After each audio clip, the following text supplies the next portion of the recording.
বাপরে, তোমরা দেখেছো কি খেলার কি অবস্থা? ভাই সাহেব, সাউথ আফ্রিকা দল পুরো 2 দিন লাগাতার ব্যাটিং করলো, 489 রান, অলমোস্ট 500। ফার্স্ট ম্যাচের দুটো ইনিংসেই ওরা 150 করে রানস করতে পেরেছিল, বাট গুয়াহাটির টেস্ট ম্যাচে ফার্স্ট ইনিংসে প্রায় 500 রান। এমনিতে ভাই আমরা প্রথম ম্যাচ হেরে যাওয়ার পর যে সমালোচনার মুখে পড়েছিলাম, যেখানে কোচ গৌতম গম্ভীর বেশি করে টার্গেটে ছিলেন, কিন্তু এখন এই ম্যাচে আরো জ্বালাকালা দেখছি। পারবে কি আমাদের দল এই রান শেষ করতে, এমনকি এই ম্যাচটি জিততে?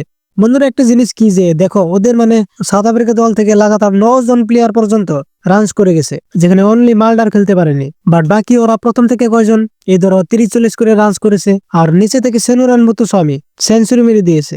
বাকি সব থেকে খাস এটা যে মার্কো ইয়ানসেন ভাই সাহেব 93 রানস, যেখানে 7টা 6, কিন্তু সে সেঞ্চুরিটা করতে পারলো না, ব্যাড লাক তার। আসলে গুয়াহাটির বর্ষাপাড়া স্টেডিয়ামটা টোটালি ব্যাটিং পিচ, তো অবভিয়াসলি আমাদের প্লেয়ার্সরাও ব্যাটিং করবে, কিন্তু তারপরেও এই 489 রান ক্রস করা অতটাও সহজ হবে না। এই রান উড়াতে হলে কমসে কম 2 জন ব্যাটসম্যান সেঞ্চুরি করতে হবে, নয়তো সেঞ্চুরির কাছাকাছি যেতে হবে। তো যাই হোক, কালকে আমাদের ব্যাটিং স্টার্ট তো আজকে হয়েছিল, বাট লগে লগে শেষ হয়ে যায়। জয়সওয়াল একটা 4 মেরেছিল, বাকি কেএল রাহুল 14 বলে 2 রান। তো তোমরা আমাদের প্লেয়ারদের মাঝ থেকে কার ব্যাটিং থেকে সেঞ্চুরি দেখতে চাও, কমেন্টসে বলে দাও।